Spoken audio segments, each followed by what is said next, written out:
What do you make of this and what it means for consolidation in general?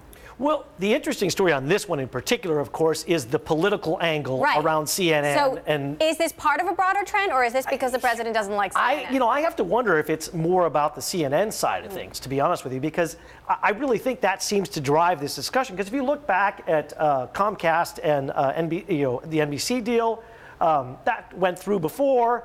You would have to imagine this is a very similar kind of deal. So it does make me wonder.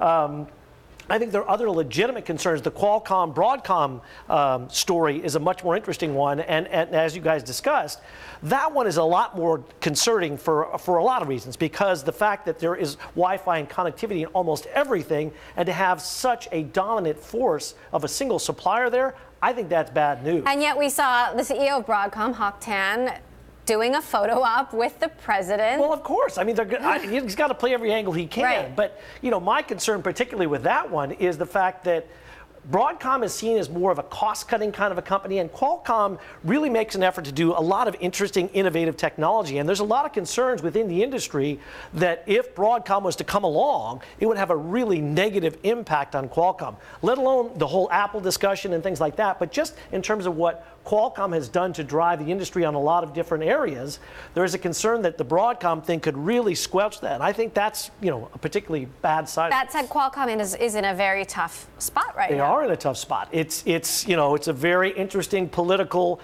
battle here. It's sort of on epic scale, because they've put themselves in this position where all of a sudden their largest customer is arguing with them.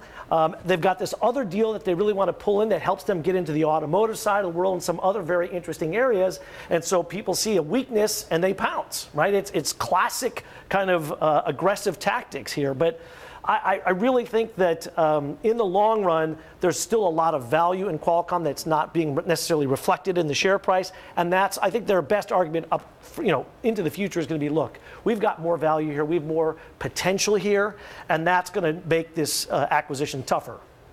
I mean, quickly, this administration is anything but predictable, but which way do you think the wind is going to blow on both of these? Well, it's really tough to say. I certainly think that, if we can get rid of the CNN piece of that story, that the AT&T Time Warner deal does make sense, and I would imagine that potentially could go through. On the Qualcomm side and the Broadcom side, I do think that won't happen because of the fact that it really is a monopoly in a critical area, and I don't think they would let that go.